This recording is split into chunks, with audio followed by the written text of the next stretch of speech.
Pemerintahan Karol Senduk dinilai anti kritik, arogan, dan tak paham aturan pemberitaan. Pemerintahan yang dijalankan oleh Wali Kota Tomohon Karol J.A. Senduk telah menjadi sorotan kritik dan berbagai media sejak menjabat pada periode 2021 sampai dengan 2024. Meskipun demikian, pemerintahannya terlihat tidak responsif terhadap kritik yang disampaikan melalui media dan cenderung ingin menjaga kekuasaannya tanpa gangguan dari pemberitaan media. Tindakan penghentian kontrak media yang berani mengkritik pemerintahnya serta memutar fakta berita dengan menggunakan media lain yang dikontrak dari APBD merupakan hal yang baru terjadi di Kota Tomohon selama kepemimpinan Wali Kota Karol Senduk. Sejumlah wartawan senior di Kota Tomohon pun menilai bahwa perilaku pemerintahan di era Karol Senduk menunjukkan sikap otoriter dan tidak sesuai dengan pedoman demokrasi yang seharusnya dijunjung. Menurut Undang-Undang Nomor 40 Tahun 1999 tentang pers, setiap individu yang menjadi objek pemberitaan berhak memberikan klarifikasi terhadap berita yang merugikan dirinya. Jika klarifikasi tidak diakui, individu tersebut berhak menggunakan hak jawabnya. Pemerintahan yang transparan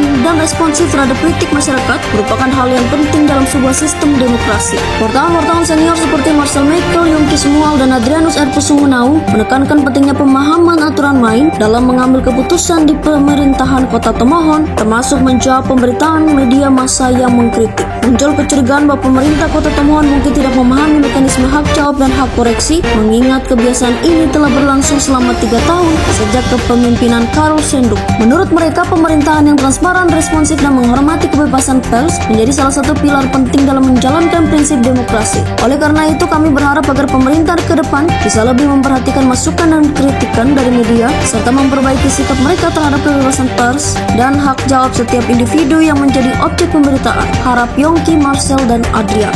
Menyikapi persoalan mekanisme hak jawab dan hak koreksi tentang masalah pemberitaan media, Ketua Dewan Pers, Dr. Ninik Rahayu, ketika dimintai tanggapannya mengatakan seharusnya mekanisme hak jawab dan hak koreksi mengacu pada Undang-Undang Nomor 40 Tahun 1999 tentang pers. Siapapun dia berhak melakukan hak jawab dan hak koreksi itu jika dirinya merasa dirugikan akibat pemberitaan pers atau perusahaan media. Tapi jika hak jawab dan hak koreksi itu dimuat pada media yang lain, itu tidak boleh atau keliru, ucap Dr. Ninik Rahayu saat dimintai pendapatnya. Jadi profesionalnya harus dimuat ke perusahaan media yang membuat awal kejadian atau peristiwa tersebut diberitakan oleh media yang bersangkutan. Itu baru benar, terang Dr. Ninik Rahayu. Sayangnya Wali Kota Tomohon Karol J.A. Senduk melalui Kepala Dinas Kominfo Novi Politon saat dikonfirmasi belum menjelaskan masalah mekanisme pemberitaan yang disorot oleh sejumlah wartawan liputan Kota Tomohon. Saat ditanyakan lagi apakah Pemkot Tomohon memahami mekanisme hak jawab dan hak koreksi yang diatur dalam Undang-Undang Nomor 40 Tahun 1999 tentang pers, Novi Politon sendiri enggan menanggapi konfirmasi wartawan dari media ini.